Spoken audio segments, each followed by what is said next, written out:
네, 2부 네 분 패널과 함께하겠습니다. 박진영 숙명여대 개건교수, 장윤선 정치전문기자, 최수영 메시지 컨설턴트, 최양호 인포스탁 데일리 기업정책연구원장 나오셨습니다. 어서 오십시오. 네, 반갑습니다. 안녕하세요. 박진영 교수의 마스크 쓰셨어요.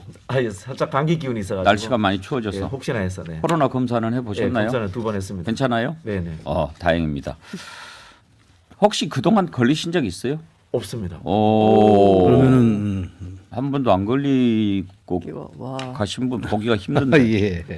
원래 안 걸리시는 분들이 사회성이 좀 부족하시거든요. 사람들을 안 만나서.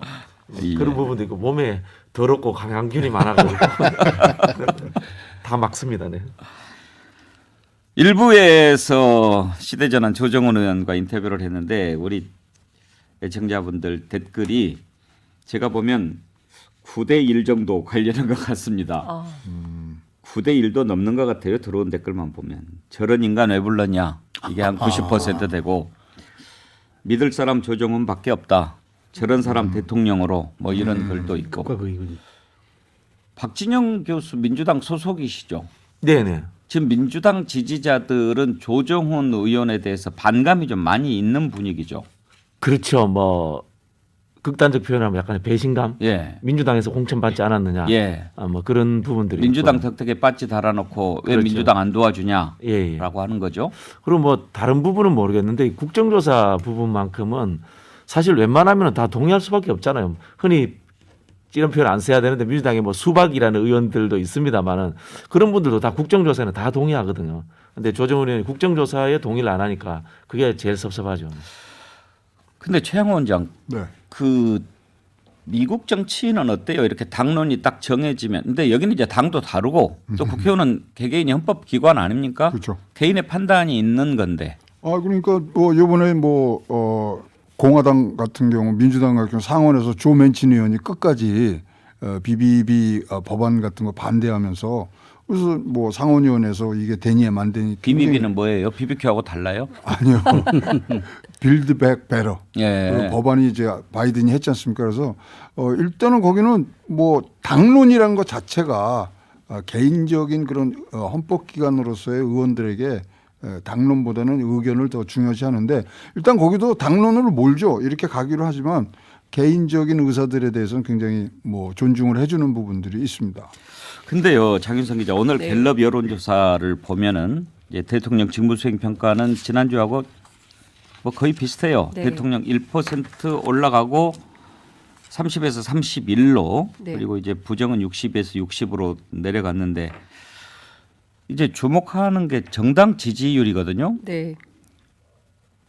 대통령 지지율이 31%인데 민주당 지지율이 33%예요. 네. 국민의힘이 35%고 네. 지지하는 정당이 없다가 27%입니다. 27%. 네. 지금 이게 우리 정치 현실이란 말이에요. 네. 그런 점에서 조정훈 의원의 어떤 고뇌라고 할까? 또는 조정훈 의원의 저런 태도를 또 지지하는 국민들도 있을 거란 말이에요. 네.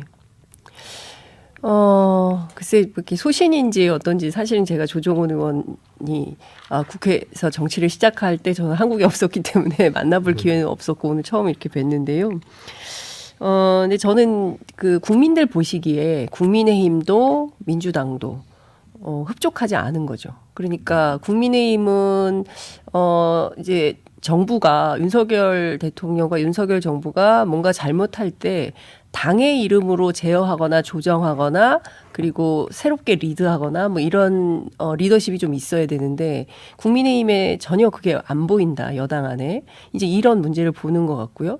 그럼 이 야당이라도 좀 자기 역할을 잘해줘야 되는데 민주당도 보면 이재명 대표의 사법 리스크 플러스 이게 문제가 아니라 좀 큰 틀에서 대한민국의 미래와 비전과 가치와 그리고 지금 경제 문제도 매우 심각하고 민생 현안도 있고 다뤄야 될 수많은 의제들이 있는데 그것들은 다 어디론가 실종되고 끊임없이 뭐 이제 정쟁만 하고 있는 이런 모습을 보니까 국민들이 너무 답답하고 예. 그것 때문에 저는 이제 정당 지지율에서 그게 드러나고 사실 국민의힘보다 민주당이 더 걱정입니다. 지금 이 국면이면 민주당 지지율이 많이 올라야 되거든요.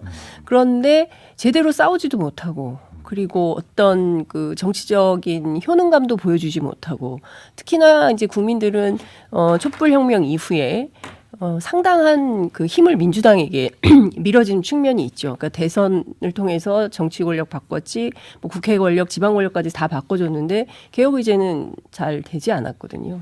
언제 기회 되면 조정훈 의원 한번 만나보세요. 네. 취재를 한번 해보시고 네, 그렇게 하겠습니다. 강윤선 기자의 시각을 한번 네. 들어보고 싶어요. 근데 최수영 컨설턴트 역사를 거슬러 올라가 보면 지금 이런 때가 있었어요. 이른바 안철수 현상 나왔을 때 그랬죠. 그때 이제 국민들이 이쪽 저쪽 다 싫다. 새로운 뭐가 좀 필요하다라고 할 때 새로운 정치를 들고 나왔던 게 안철수였거든요. 그게 이제 2012년 현상이고 전 멀리 갈 필요도 없이 저는 이 지금 오늘 갤럽의 여론조사가 지난 1년 전 대선 지형 로 바로 회귀했습니다. 실제 우리 투표 그 득표율이 이제 그때 이제 이재명 후보와 최종 득표가 0.76% 차이가 난 거지 대선 한 4, 5개월 전까지만 해도 무당층이 30%였습니다. 그래서 그때 이제 안철수 국민의당 후보가 당시 1월 달에 이제 그 양당의 비호감을 흡수하면서 갤럽 조사 19%까지 찍은 적이 있었단 말이에요. 그러니까 그걸 최대한 흡수했었는데 다시 그 다음에 어쨌든 내리막을 걸었습니다만 그러니까 저는 이게 2012년까지 가기도 전에 당장 1년 전으로 정치의 시기를 되돌려 보면 그때 현상이 무당층 30%에 육박을 했었다는 말이죠. 그러니까 그 이후에 우리 정치가 다시 나아지지 않았다. 그리고 변한 게 없다. 그다음에 우리가 이해할 수 있는 정치의 어떤 진전이 없었다는 게 국민의 생각인 거예요. 그대로 1년 전으로 다시 회귀한 겁니다. 진영 대결, 그다음에 대통령은 새로 선출됐지만 전혀 동의하지 못하는 또 세력 이런 것들이 다 맞물리면서 중도가 더 늘어나는데 과연 이 중도가 그러면 유의미한 정치 세력으로 다시 또 진전할 것이냐 예. 이 부분이 사실 주목되는 개념인데요. 저는 이제 그러니까 민주당의 입장에서는 이재명 대표의 문제를 어떻게 처리가 될는지 그게 변수고 국민의힘은 전당대회를 어떤 스탠스와 어떤 룰로 치러내느냐가 저는 이 중도 30%를 서로 양당이 스윙할 수 있는 마지막 기회라고 저는 생각합니다. 아무도 지지하는 정당이 없다라고 하는 그런 부분들이 내년 총선을 앞두고 새로운 정치 세력으로 만들어질 가능성이 있다고 보십니까, 박진영 교수님? 만들어져야 된다고 봅니다. 아, 지금 사실은 이 소선거구제라는 제도, 그다음에 양당의 이게 적대적 상호 의존입니다. 어떻게 보면은 서로가 자기 진영만을 대상으로 하면서 정치하고 상대방과 싸우면서 민생은 돌보지 않는 이 상황이 기득권이 되어 있거든요. 저는 이걸 깨야 된다고 생각하는데, 근데 이걸 깨는 방식은 이제 최수영 평론가님이나 조정훈 의원과 저는 다르다고 생각을 하는데 중도라고 하는 것은 위치로서 중도이지만은 중도를 하는 방식만큼은 급진적이어야 됩니다. 굉장히 새로워야 되고. 대한민국 사회는 안정성보다는 역동성을 더 선호하거든요, 국민들이. 그렇게 역동적으로 나타나야 됩니다. 안철수 대표도 초반에 나타났을 때도 이념적으로 중도였지만 나타나는 방식은 역동적이었어요. 근데 한 10년 되니까 이념은 어차피 같은 중도야. 근데 별 재미없어. 그건 뭐야? 역동성이 떨어진 거예요. 그 흔히 하는 말로 이제 다이나믹스 이런 표현을 쓰는데 한국 사회에서는 그 새로운 정치 세력이 등장해야 되는데 그 새로운 정치 세력이 등장하는 방식은 굉장히 역동성으로 대중운동의 차원으로 그런 형식으로 등장할 필요가 있다. 중도 정당은 급진적으로 만들어져야 된다. 아주 중도든 뭐 멋있는 보수든 진보든 다 급진성이 있어야 한국에서는 인기를 끕니다. 예. 사실 미국의 정치판이 이런 모습을 지금 갖고 가고 있어요. 바이든 갖고 안 된다. 트럼프 갖고 안 된다. 그러면 바로 나오는 게 세대 교체론인데 지금 정진영 교수가 말씀하신 박진영. 것처럼 계속적으로 세대 교체, 새로운 세력 예. 이런 것들이 있는데 이제 그 분야는 분명히 우리나라에 전파되는데 굉장히 짧은 시간으로 지금 올 수밖에 없는 그런 상황이고요. 지금 뭐 당 지지율 말씀하셨지만 지금 뭐 국민의힘이 올라갈 이유 없는데 지금 올라갔잖아요. 대통령도 올라갔잖아요. 근데 그거를 보는 게 아니라 민주당은 떨어지고 있거든요. 민주당이 이 부분에 대해서는 굉장히 깊은 성찰을 하셔야 예. 어떤 균형을 견제 이런 것들에 아주 뭐 큰 획을 그실 수 있다고 생각을 합니다. 알겠습니다. 서해 공무원 피격 사건과 관련해서 서훈 전 국가안보실장이 구속의 기로에 섰습니다. 오늘 구속영장 실질 심사를 받는데요. 이와 관련해서 문재인 대통령이 어제 입장문을 냈습니다. 이번 수사를 안보 체계를 무력화하는 분별 없는 처사다 이렇게 비판을 하면서요. 부디 도를 넘지 않기를 바란다 이렇게 얘기했습니다. 국민의힘은 또 이걸 두고 문재인 대통령이 자백한 것이다 이렇게 공세를 폈는데 장윤성 기자, 네. 부디 도를 넘지 않기를 바란다. 일종의 경고같이 들립니다. 그렇죠. 저는 문재인 대통령의 워딩 가운데 가장 눈에 띄는 대목은 특수정보인 SI까지 살펴본 후에 최종 승인한 건 대통령 자신이다라는 표현입니다. 그러니까 안보 컨트롤 타워인 서훈 안보실장을 뭐 구속하냐 마냐 이제 오늘 자정에 결정이 되겠지만 이 모든 책임은 나에게 있으니 나와 이야기합시다라는 선언인 것 같고요. 사실 이 수사의 그 핵심에는 오늘 뭐 임종석 비서실장도 라디오 인터뷰에서 얘기했지만 윤석열 대통령이 있다고 보는 것 같고요. 그러면 윤석열 대통령하고 문재인 대통령 간에 해결합시다라는 말씀으로 좀 들렸고요. 이런 방식으로 계속 검찰의 일종의 이제 검찰권 남용을 한다면 문재인 대통령도 가만히 있지 않겠다라는 선언으로 들렸습니다. 문재인 대통령이 가만 안 있으면 어떻게 할 수 있을까요? 글쎄요, 저는 어떤 생각이 좀 드냐면요. 지금 윤석열 대통령 지지율 굉장히 낮잖아요. 근데 문재인 대통령 퇴임 직전 지지율하고 비교해도 상당히 낮거든요. 그러니까 저는 어떤 방식으로든 문재인 전직 대통령이긴 하지만 이렇게 계속 정치가 형해화되고 정쟁으로 가고 이러면 뭐 새로운 방식의 뭐 역할을 하려고 하시겠죠. 근데 구체적으로 그게 뭐가 될지는 지켜봐야 되겠지만 이렇게 계속 두드러 맞는 방식으로 가만히 있지는 않겠다라는 선언으로 들립니다. 근데 도를 넘지 말라는데 좀 뜨악한 부분들은요. 2020년 10월 8일 날 아들 자제한테 편지를 쓰지 않습니까? 문재인 대통령이 위로의 편지를.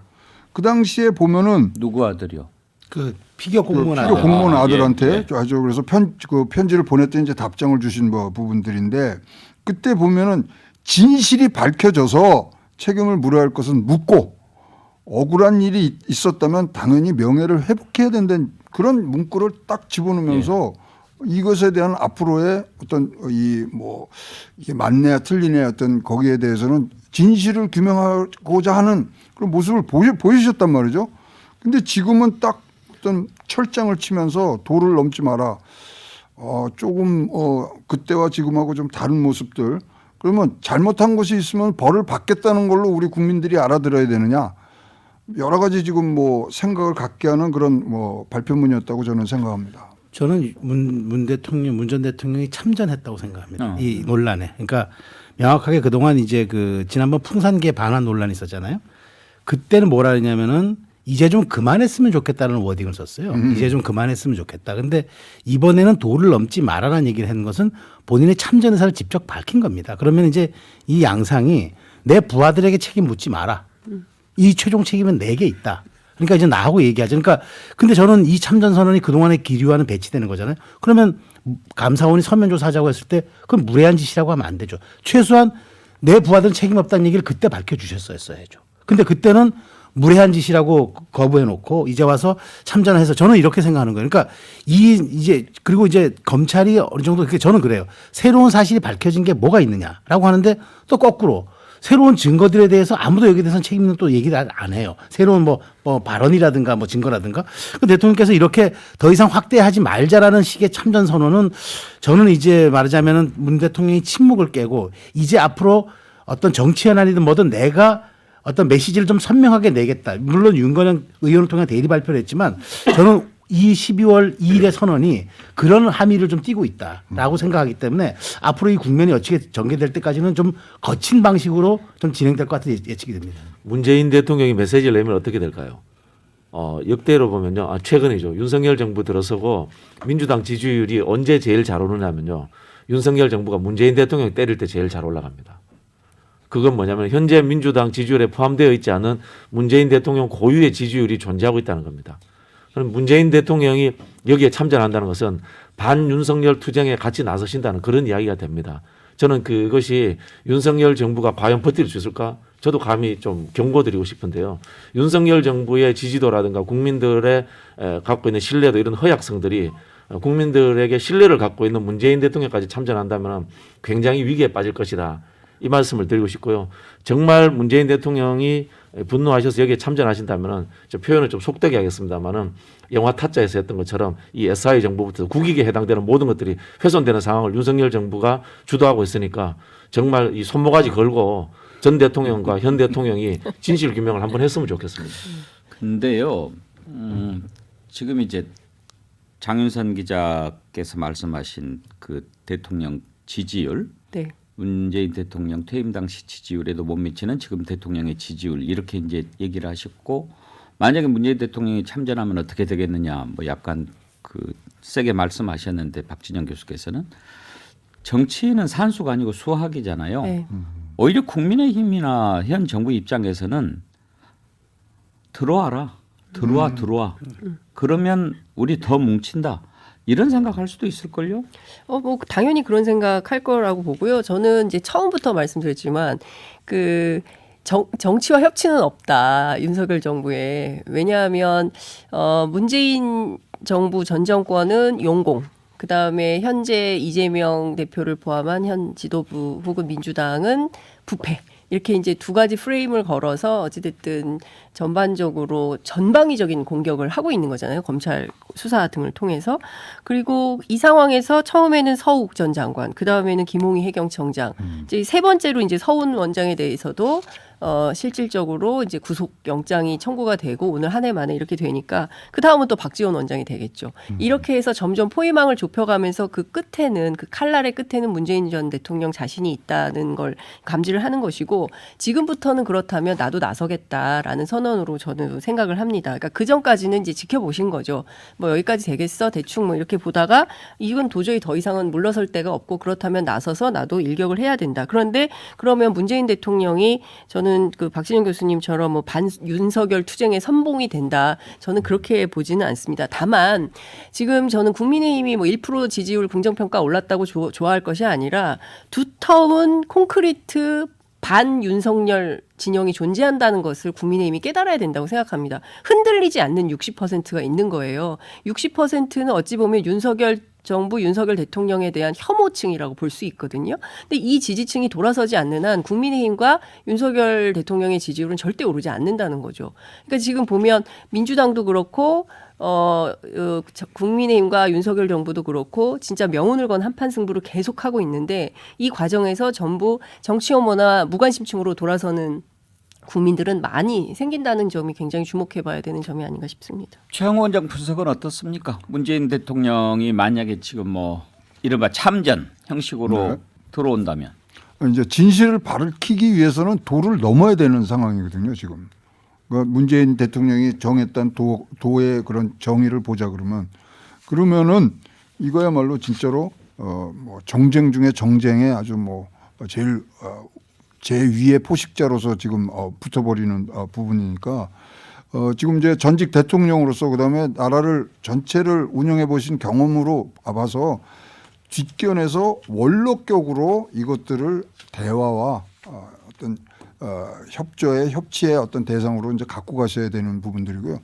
분명히 이제 본인 생각에는 자기가 받은 정보에 의해서 자기가 판단했다는 부분들에 있어서 그럼 그 지금의 다르게 나오는 정보들이 왜 생성됐는가에 대해서는 서로 머리를 맞대고 이것이야말로 우리 안보 체계가 흔들리는 부분들이거든요. 정권이 바뀌었다고 보고 내용이 달라지는 자체 그게 나랍니까? 그러니까 이런 부분들이 뭐 정쟁으로 가기 전에 어떤 협의의 대상이 돼야 된다고 보여집니다. 저는 뭐 짧게 좀 말씀드리면은 이제 그 지금 사실 이재명 대표를 둘러싸고 민주당 내 약간 그 균열이 약간 좀 징조가 나타나고 있는 상황에서 문재인 대통령이 안보를 고리로 여기에 참전했단 말이죠. 그럼 이제 또 단기적으로는 이재명 문재인 이런 심정적 연대가 되면서 앞으로 이런 부분에 대해서 민주당이 약간 단일대우로 갈 가능성이 저는 있다고 봐요. 그렇게 됐을 경우 이제 그 보수의 지지층도 더 뭉치게 되겠죠. 저는 근데 우리가 흔히 얘기하는 콘크리트 지지층이라고 얘기하는 것 중에 맹점이 뭐냐? 콘크리트 지지층이 강한 만큼 또 유연한 회복 탄력성은 없다는 거예요. 그런 지점이 약간 양면성을 갖고 있기 때문에 저는 대선 전 시즌2로 갈 가능성이 이제 매우 농후해졌다. 네. 그 점에서 매우 한국 정치는 비관적인 사인이라고 저는 생각합니다.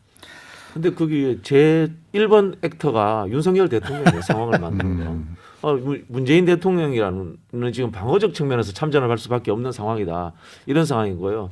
최수영 평론가께서 이제 한국 정치의 구조를 이야기했었는데 구조에서는 또 다르게 주인공의 역할이라는 것은 또 차이가 납니다. 그래서 제가 앞에서 말씀드린 것처럼 국민들이 호불호 문제와 신뢰도 문제가 차이에서 윤석열 대통령과 문재인 대통령이 엄청나게 차이가 있다. 이 말씀을 제가 계속 드리는 겁니다. 아니 근데요 만약에 이제 문재인 대통령이 이렇게 참전을 해서 문재인 대통령이 승리를 했어요. 그럼 제일 싫어하는 사람이 누굴까요? 이재명 대표라니까요. 이거는 또 야당의 어떤 부분들에 있어서 또 다른 정쟁이 나올 수 있는 부분들이 있기 때문에 진짜 원로로서 크게 보고 해결을 해 주셔야 될 것 같습니다. 네. 문재인 대통령 입장문을 보면 이렇게 나옵니다. 정권이 바뀌자 대통령에게 보고되고 언론에 공표됐던 부처의 판단이 번복됐다. 판단의 근거가 된 정보와 정황은 달라진 것이 전혀 없는데 결론만 정반대가 됐다. 그러려면 피해자가 북한 해역으로 가게 된 다른 가능성이 설득력 있게 제시돼야 된다. 이렇게 지금 얘기를 했거든요. 네, 맞습니다. 그러니까 지금 보면 중간에 중국 어선이 나와요. 감사원 그 감사 결과에 보면 중국 어선이 나오고 거기에 이제 이 피해자분이 이제 중국말로 되어 있는 구명조끼를 입고 있었다. 근데 그 다음에 다시 또 남으로 내려온 게 아니라 북으로 다시 올라갔고 북측 해역에서 이분이 발견된 거였거든요. 그러면 이 대목에 대한 구체적인 설명이 돼야 되거든요. 근데 이 부분에 대해서 정부가 지금 아무런 설명을 못 하고 있습니다. 그렇기 때문에 이제 문재인 대통령 입장에서도 피해자가 북측 해역으로 가게 된 배경에 대한 설명이 없다. 이런 지적을 하고 있는 거죠. 근데 이제 검찰의 의심은 그런 거 아니겠습니까? 문재인 대통령은 그때 당시 기관하고 지금 기관은 똑같은데 어떻게 그게 결론이 네. 달라지냐라고 하는데 검찰이 의심하는 것은 그때 당시 기관이 청와대부터 밑에까지 쫙 짜가지고 이거 이렇게 월북으로 만들어 이렇게 했을 거다라고 의심하는데 그게 가능합니까? 저는 뭐 아니 불가능하진 또 않다고 봐요. 왜냐하면은 그 모든 것들이 사실 이제 그래서 이제 김홍현 해경청장이나 전 소속 장관에 대해서 이제 왜 그렇게 새벽에 관계자를 출근시켜서 그렇게 했느냐 이렇게 물어보잖아요. 저는 이제 실제적 진실에 거의 근접해가는 마당에 이제 이 발언이 저는 오히려 더 정쟁으로 치달을 수 있는 그 소재를 제공한 것 같아서 그게 저는 매우 안타깝다는 거죠. 아무튼 뭐 옛날식 표현으로 따지자면 은인자종하던 문재인 전 대통령이 이렇게 이제 입장 밝히면서 나왔으니까 다음 주 전국이 또 어떻게 될지도 상당히 궁금하군요. 네, 오늘 또 많은 분들이 글을 보내주셨는데 채채님 월북 공무원 한 사람은 진실 규명하자고 전 정부 인사 모조리 구속하고 순직으로 인정하면서 160명 가까이 숨진 이태원은 누가 책임지고 있습니까? 사과도 안 하고 이런 의견 주셨습니다. 그리고 좀 내려봐 주실래요? 아까 그 치킨 얘기하신 분이 있었는데 예, 아스윙 쓰시는 분. 오늘 포르투갈 이겨서 16강 진출했으면 좋겠네요. 저녁에 치킨 먹고 모두 응원합시다. 사실 이제 오늘 밤부터 막 지켜보지만 밤 12시니까 내일 새벽 그렇죠. 이제 0시에 시작하는 거죠. 결과는 내일 아침에 나올 거고요. 아스윙님, 채채님, 저희가 준비한 선물 드리도록 하겠습니다. 전지현 씨 BHC 치킨 쿠폰 그리고 자연주의 화장품 글램모에서 드리는 클렌징 폼 드리도록 하겠습니다. 최수영 컨설턴트 네. 전문가신데 전망 한번 들어봅시다. 포르투갈 어떨 것 같습니까? 뭐 이겨야 된다는 당위를 말씀드리고 싶지만 그러나 저는 공은 둥그니까 그냥 마지막 경기라고 생각하고 좀 즐겼으면 좋겠어요. 너무 부담이 발목을 잡습니다. 질 것 같다는 그 인식이 깔려 그러니까 있는 것 같습니다. 저도 즐기자는 얘기죠. 이제 우리가 이 월드컵 못 간 나라들이 지금 부러운 심정을 얼마나 지켜보겠습니까? 우리 그것만 생각해도 행복하지 않습니까? 독일은 2번이나 연속 떨어졌어요. 괜히 우리가 미안해져. 그러니까 말입니다. 박진영 교수도 축구 전문가시잖아요. 아니 뭐 전문가는 아닌데 저는 3대 0으로 이긴다. 예, 걸겠습니다. 3대 0. 네. 네. 그거 괜찮은데요. 뭐 누가 몇 골 넣을 것 같아요? 손흥민이 한 2골 넣어야 안 되겠습니까? 뇌피셜이네. 3대 0으로 만약 이긴다면 근데 그래도 또 가나가 이기면 우리가 안 된다고 그러더라고요. 그렇죠. 아, 가나전 너무 아쉬웠어요. 그래서 즐기자고요. 네. 여러분 오늘 밤에 한번 응원 세게 해 보십시다. 건강 잘 챙기시고요. 다음 주 월요일 오전 11시에 다시 찾아뵙겠습니다. 네 분 수고하셨습니다. 감사합니다. 감사합니다. 감사합니다.